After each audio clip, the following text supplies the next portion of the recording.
안녕하세요. 결혼한 지 6개월도 되지 않은 20대 후반의 여성입니다. 정말이지, 제가 이 시점에 이런 사연을 쓰게 될 줄은 정말 상상도 못했어요. 남편과 헤어지기로 했거든요.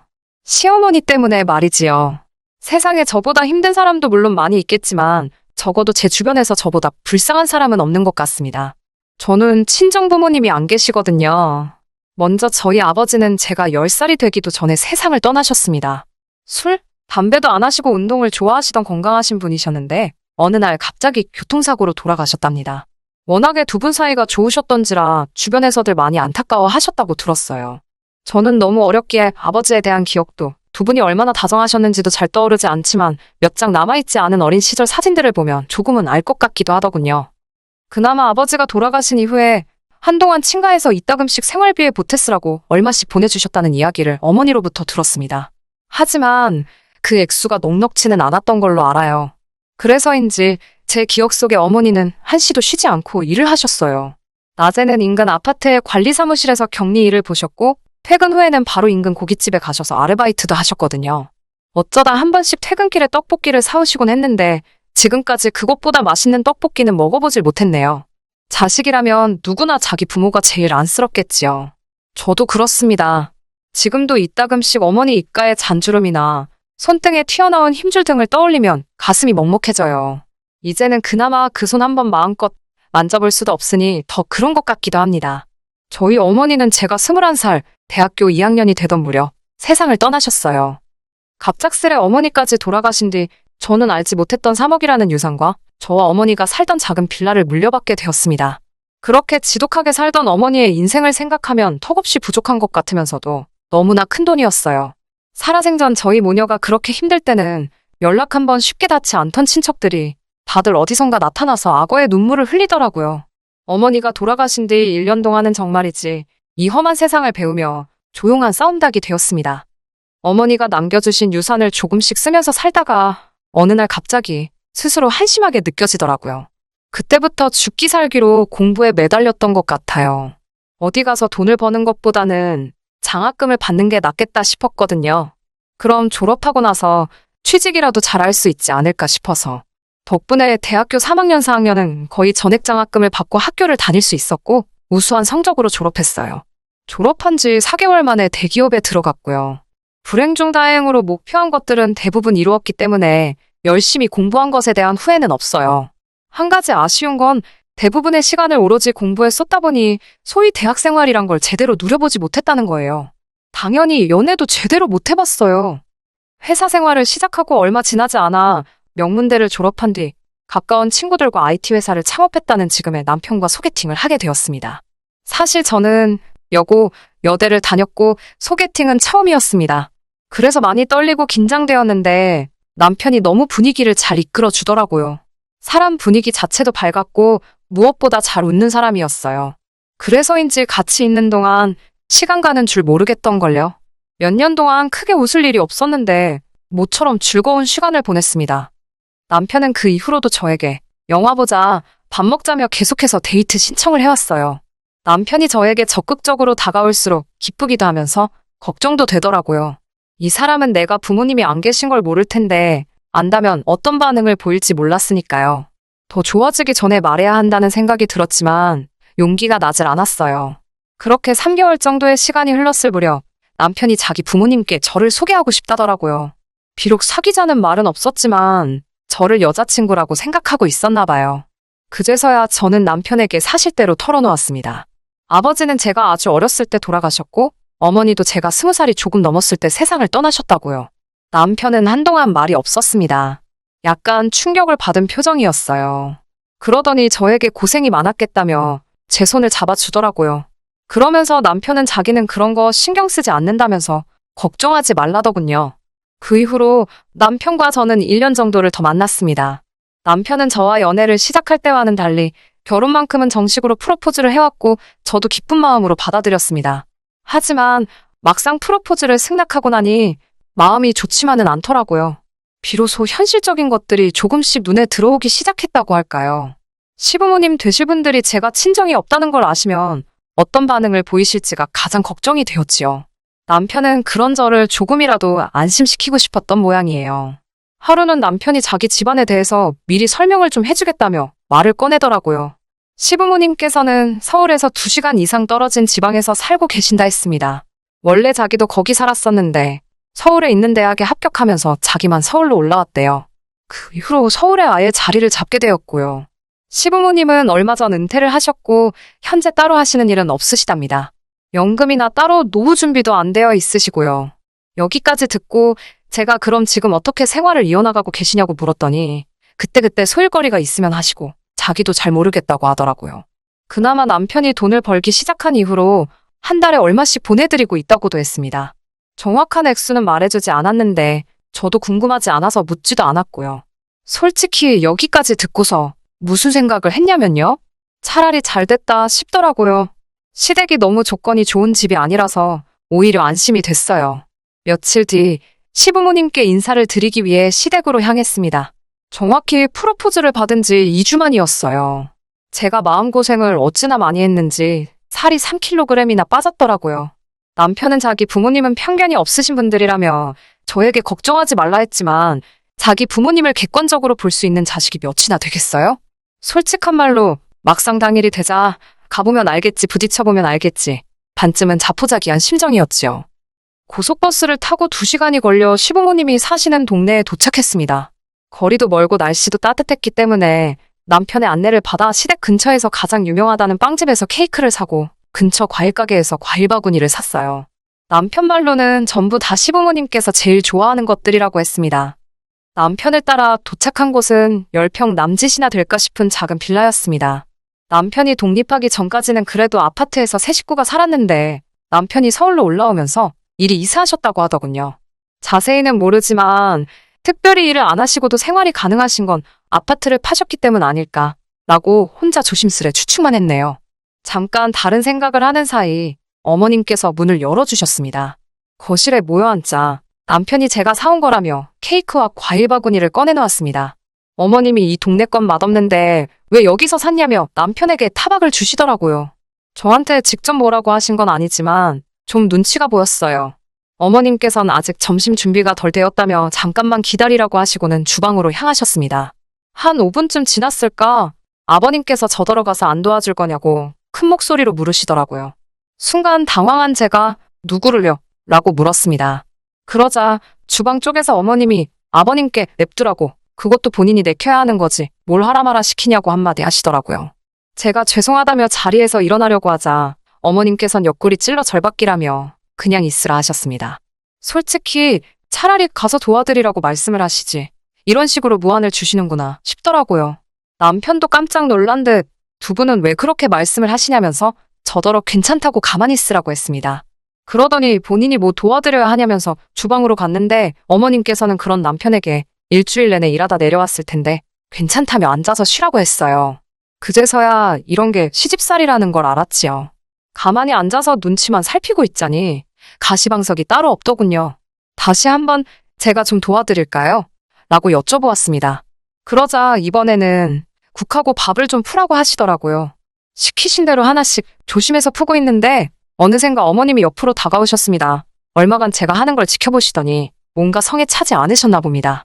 이유를 말씀도 해주지 않으시고 제가 보는 앞에서 전부 다 비워내고 처음부터 다시 하시더라고요. 민망하기도 하고 어찌할 바를 모르겠기에 시어머니 손끝만 바라보고 있는데 어머니께서 너네 엄마는 이런 것도 안 가르쳤냐고 물어보셨습니다.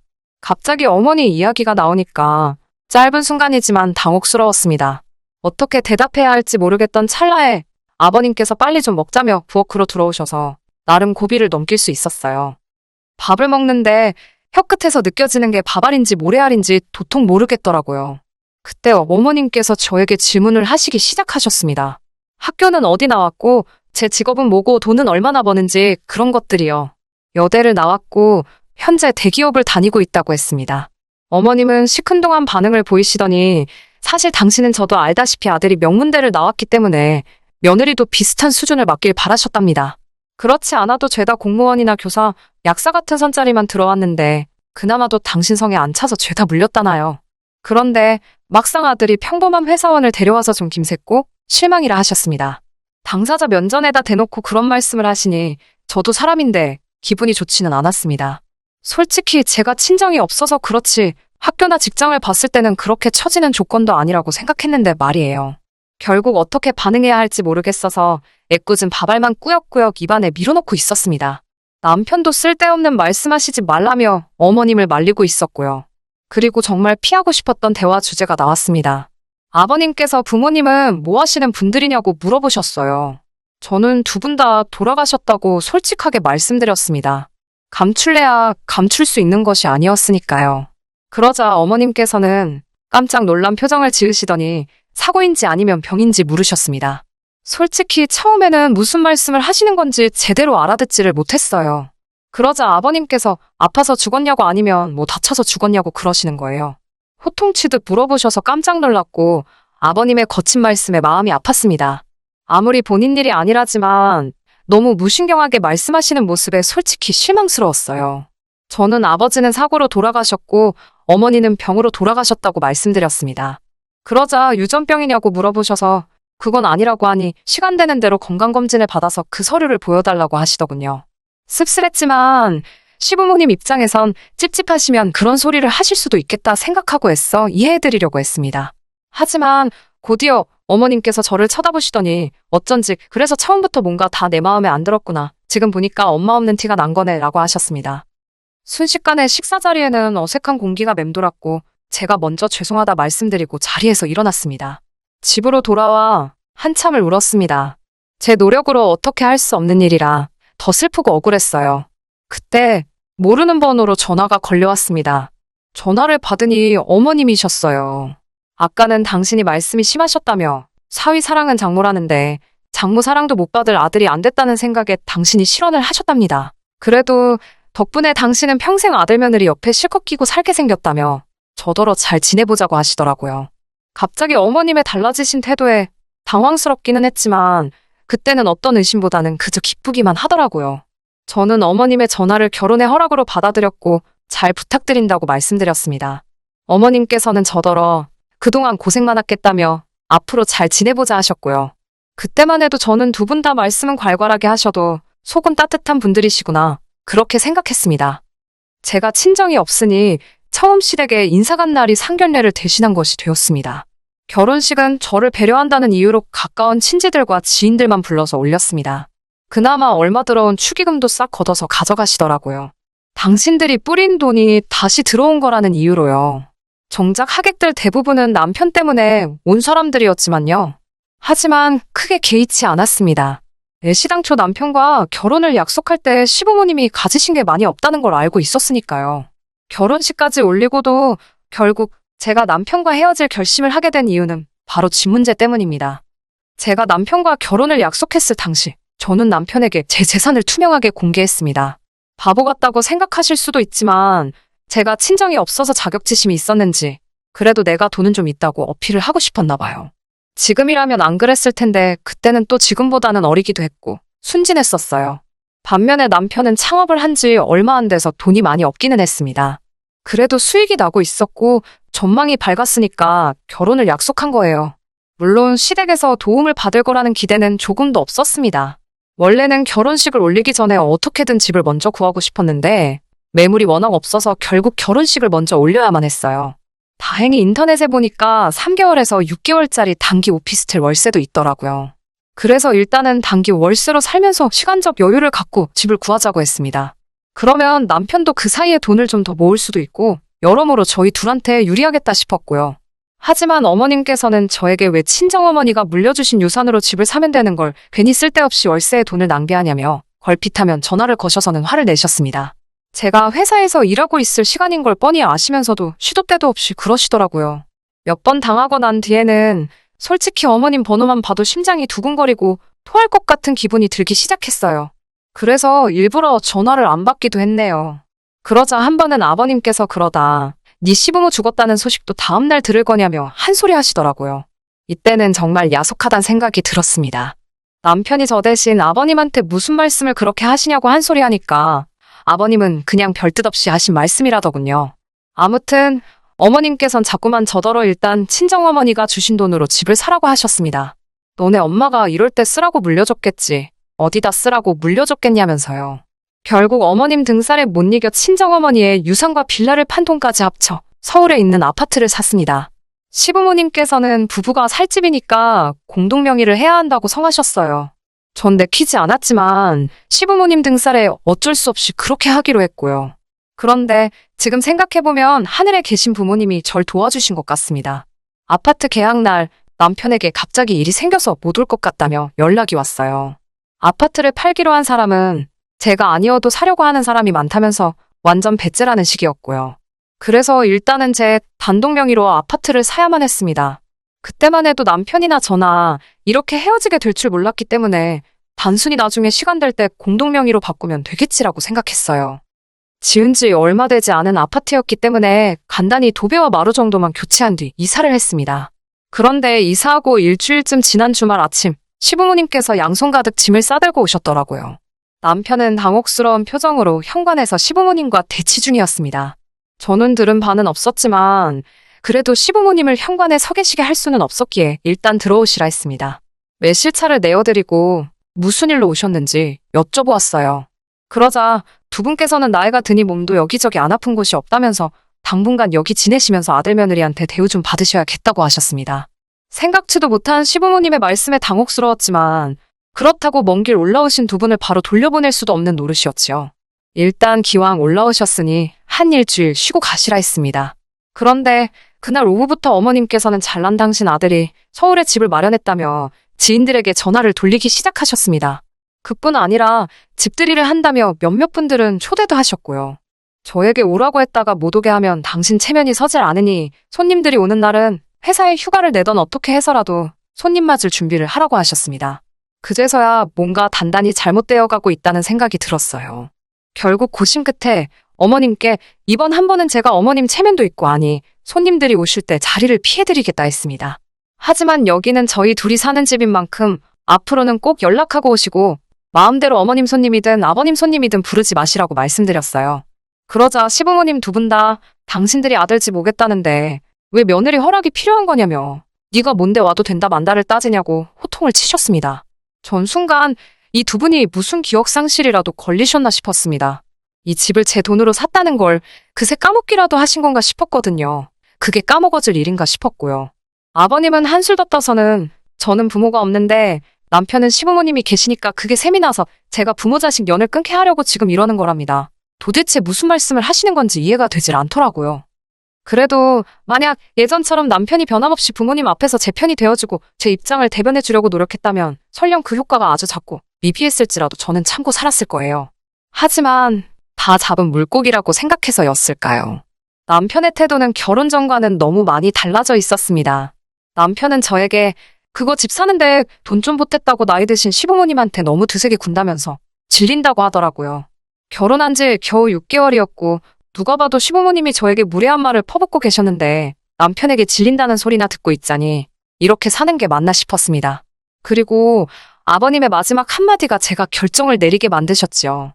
아버님께서는 저더러 친정이 없어서 찍소리도 못하고 고분고분할 줄 알았더니 그런 맛도 하나 없다면서 당신들 말 안 듣고 이 집 안 샀으면 며느리 안 시켜주고 절 내쫓으려고 하셨답니다. 이런 모욕적인 언사를 듣고 있으니 정신이 확 들더라고요. 마치 제가 친정어머니가 남겨주신 유산을 가지고 이 집에 팔려오다시피 시집을 온 것 같았고 갑자기 이 결혼 생활이 치욕스럽게 느껴졌습니다. 제가 왜 그동안 시부모님의 막말을 참았던 걸까요? 아버님이 저한테 막말을 하신 것처럼 저도 똑같이 돌려드렸습니다. 저도 남편 전망 좋고 잘난 남자인 줄 알고 결혼했는데 지금 보니까 별 볼 일 없어서 너무 후회된다고요. 어머님 아버님이나 저나 서로 손해보는 장사한 것 같은데 서로 물리자고요. 그러자 어머님께서는 그러면 이 아파트 공동명이니까 팔아서 반 주고 헤어지랍니다. 이 말을 듣고 전 정말 어이가 없었어요. 그런데 남편은 저한테만 못하는 소리가 없다면서 지금 당장 시부모님한테 사과하랍니다. 제가 남편에게 못할 말은 네 부모가 나한테 훨씬 많이 했다고 너도 귀 두 개 똑바로 달려있으면 다 들었을 거 아니냐고 그랬지요. 귀는 폼으로 달고 다니냐고요. 이런 제 모습을 처음 본 남편이 충격을 받은 듯 했지만 전 개의치 않고 어머님께도 한마디 했습니다. 어머님도 양심 좀 챙기시라고요. 능력 좋은 아들이 서울에 집을 마련했다고요. 어머님, 아드님 지분은 이 집에 단 1%도 없습니다. 그리고 그놈의 명문대에서 1년에 몇 명씩 졸업하는지 알기나 아시냐고요. 제 말에 제대로 대답도 못하시고 몸만 부들부들 떠시던 어머님은 급기야 해서는 안 되는 말씀을 내뱉으셨습니다. 저더러 네 부모가 네 이러는 꼴 안 보려고 일찍 죽었나 보다고 그러셨어요. 그 말을 듣는 순간 정말이지 말 그대로 눈이 뒤집어지는 것 같았어요. 마음 같아선 당장이라도 위아래 할 것 없이 어머님 입을 한 대 때려드리고 싶더군요. 하지만 차마 그렇게는 할 수가 없어서 저도 악담 한마디 해드렸습니다. 어머님이 자꾸 이런 모습 보여주시면 어머님 아들도 어머님 이러는 꼴 안 보려고 일찍 죽을지도 모르겠다고요. 서로 결국 감정이 격해졌습니다. 저는 남편한테 양심이 있으면 네 부모 데리고 당장 내 집에서 꺼지라고 했어요. 어머님은 공동명의의 네 집 내 집이 어딨냐며 남편더러 나가긴 우리가 왜 나가냐며 버티라 하셨습니다. 남편이 그제서야 공동명의 설정을 아직 못했다고 이야기했고 어머님은 당황하고 실망하신 기색이 역력했어요. 그러더니 하신다는 소리가 공동명의 대신 위자료 달랍니다. 친정도 없는 며느리 유산 보고 결혼시켰는데 이런 뻔뻔한 경우가 어디 있냐며 소리소리를 지르더라고요. 전 법대로 하라고 했고요. 소리만 지르면 뭐 다 되나요? 결국 제 생각대로 애시당초 유산으로 받은 재산인데다가 혼인신고도 되어 있지 않았기에 남편 몫으로 돌아갈 건 단 1원도 없었습니다. 게다가 그 짧은 기간 동안 부동산 시장이 엄청 활발했던 터라 제가 사놓은 아파트가 그새 가격도 제법 올랐더라고요. 저희 시어머니는 나중에는 얼마나 마음이 급해서 그런 건지 그게 다 자기 덕이라며 집값이 상승한 부분만큼은 자기에게 줘야 된다는 말도 안 되는 억지를 쓰셨지만 당연히 효과는 없었지요. 결국 그로부터 얼마 지나지 않아 저와 남편은 헤어졌습니다. 그나마 불행 중 다행으로 서류 한 장 얽힌 게 없었기에 모든 것이 워낙에 수월하게 정리되었습니다. 돌이켜 생각해보면 결정적인 순간마다 번번이 하늘에 계신 부모님이 저를 지켜주셨던 것 같아요. 지금은 남편이 밉고 그런 감정은 남아있지 않습니다. 그저 가끔씩 나에게도 고민을 털어놓거나 아프다고 투정을 부릴 수 있는 친정이 있다면 얼마나 좋을까 싶어요. 다시 혼자가 되어버렸다고 생각하니 씁쓸하긴 하네요. 하지만 하늘에서 절 지켜보고 계실 부모님을 위해서 다시 한번 기운내 열심히 살아보려고요. 끝까지 들어주셔서 감사합니다. 오늘의 사연은 여기까지입니다. 구독과 좋아요, 알람 설정 부탁드리고 더 좋은 사연으로 다시 찾아뵙겠습니다. 감사합니다.